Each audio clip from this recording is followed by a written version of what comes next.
Hi guys, this is the Honor 10 Lite and I am Totally Dubbed and I'm going to be reviewing this phone. Now this is around a £200 phone, so it is very much a budget or affordable phone. And what makes it special? Well, it's got a 19.5 by 9 aspect ratio with a little notch at the top. And then, most importantly, it's got a quite cool design, a gradient design around the back with a fingerprint sensor and a dual cameras. So without further ado, let's get into the review. So first off, let's talk about the build quality and design, and of course I'm going to touch upon the design first because it does look absolutely beautiful. At this price range you won't find many phones that have a sort of gradient design. It looks more like a flagship phone. But as you might notice, it does attract fingerprints, so because of its glass back or glass/plastic back, you're going to notice all the fingerprints start appearing, which is slightly a shame. Honor do include a see-through silicone case in the box, so you can avoid the fingerprints, but then you'll have a little bit of a bulkier phone. Now the rear fingerprint sensor is quite nice. It not only works really quickly, but also unlocks the phone as you would expect. Its placement is perfect, at least for my hands, which are around 18.5 centimeters from top to bottom, so sort of medium man-size hand. There's the volume rocker on the right hand side with a power button. At the top you've got a SIM tray, which you've also got a micro SD card, which you can expand the phone storage by up to 512 gigabytes. And that adds on top of the 64 gigabyte ROM that you've got inside. At the bottom you've got a 3.5mm jack, yep, 3.5mm jack, downward firing speakers, which are average at this price point, and then you've got a micro USB port to charge. Now, I was a little bit disappointed by this. I would have preferred a USB-C port because it's modern day and also because of fast charging capabilities. That said, this phone does charge relatively quick. I was quite surprised to see it gain battery life pretty quickly when I plugged it into a micro USB port. Now, in terms of the other specs of the phone and in terms of the build quality, I must say, first of all, the build quality does feel sturdy. It does feel like a well-built phone. It is very light and is a bit plasticky. However, it's to be expected at this price range, but in terms of where it comes in at, I've got no complaints. There's a notch at the top, and yes, this can be disabled via software. So if you go into display, more display settings, you can disable that notch, so it's up to you, but obviously if you're going to go without the notch, you're going to be losing a little bit of that, not losing a bit of that screen, but you know, it just won't feel as full, so to speak. Nevertheless, in terms of the display itself, it's a full HD, so 1080p times 2340 pixels, a 19.5 by 9 aspect ratio, and a 6.21 inch display. So it's absolutely huge in terms of the display, and yet the size of the phone is very easy to hold and to grip. Now, in terms of the performance, I run a Geekbench and GFX Bench on the phone, and unfortunately, Honor blocked the benchmark. I'm not sure how, but nevertheless it did block it. But I did play a few games on it and to see how it performed, and given the fact there's the Kirin 710, which I've seen before in other phones, I must say it does perform pretty well. The overall experience of the UI also is very nice. MIUI works flawlessly over here, especially with the Kirin 710, which is a mid-tier processor. So in terms of opening apps, you're not going to have any problems. In terms of multitasking, the 3 gigabytes of RAM is going to be enough, just about enough, in order to cater with that.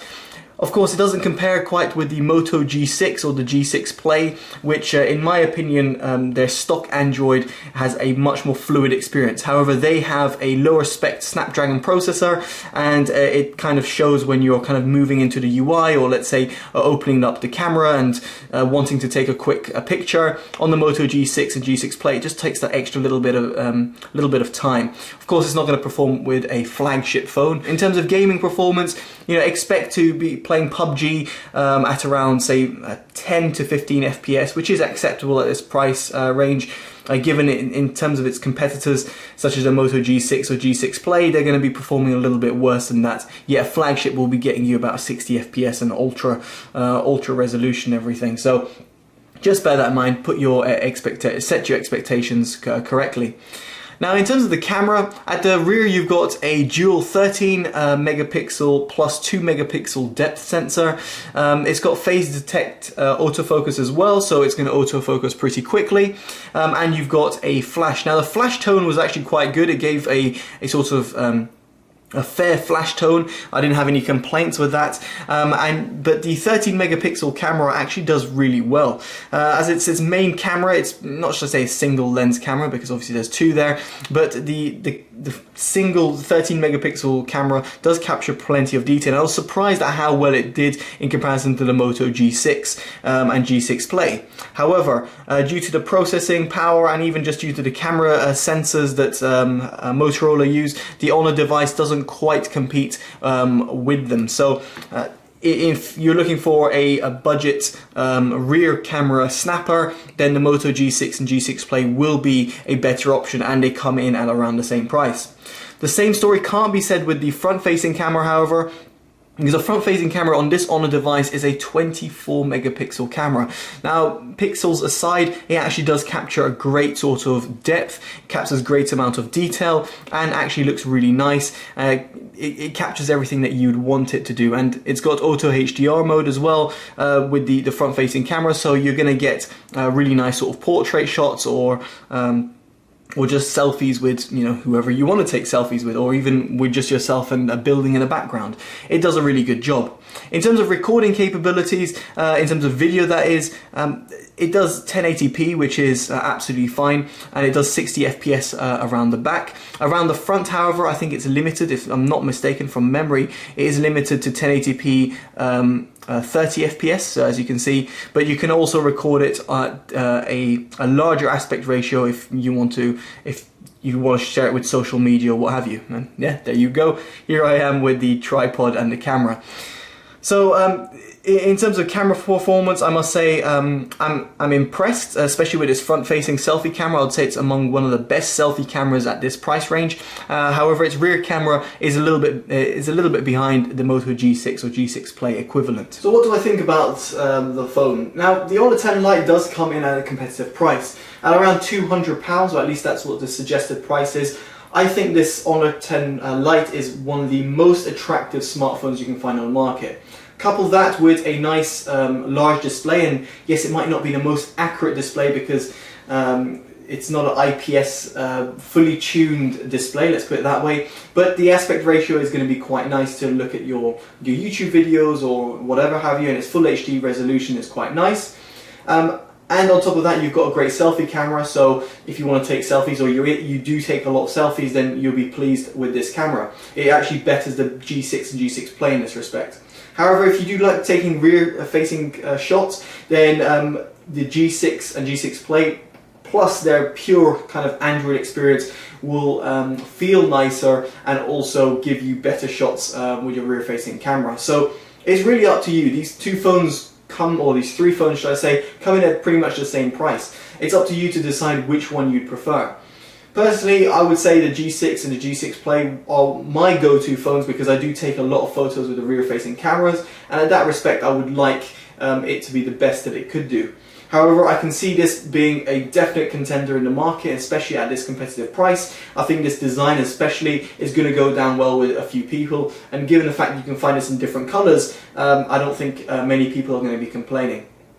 So, to summarize the pros, it's got a great processor, it's really fast, it's got a great selfie camera, it's got a very fast fingerprint sensor, the display itself is large, so no sort of complaints with that. And then it's also got a micro SD card expansion slot. Cons: rear-facing camera is good, but it's not as good as the G6 or G6 Play. It's got micro USB ports at the underneath, which does limit it in terms of fast charging capabilities and also modern day connectivity, and the fact that you're going to have to fiddle around with it. It's a fingerprint magnet, so do bear that in mind, and its display isn't the best in the world, although that said, it's pretty much on par with most budget phones these days. And finally, the Android experience is not going to be for everyone. MIUI does take some getting used to. It does look a little bit quirky and does consume a little bit of RAM in comparison to stock Android. So here the Moto G6 and G6 Play will give you a stock Android feel, which some people might prefer, and some people might prefer the hidden quirks that MIUI actually has to offer.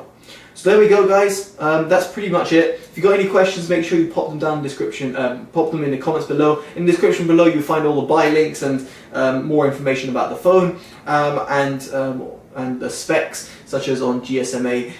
You can see full specs of the phone. Alright guys, I've been Totally Dubbed. Take care and bye-bye.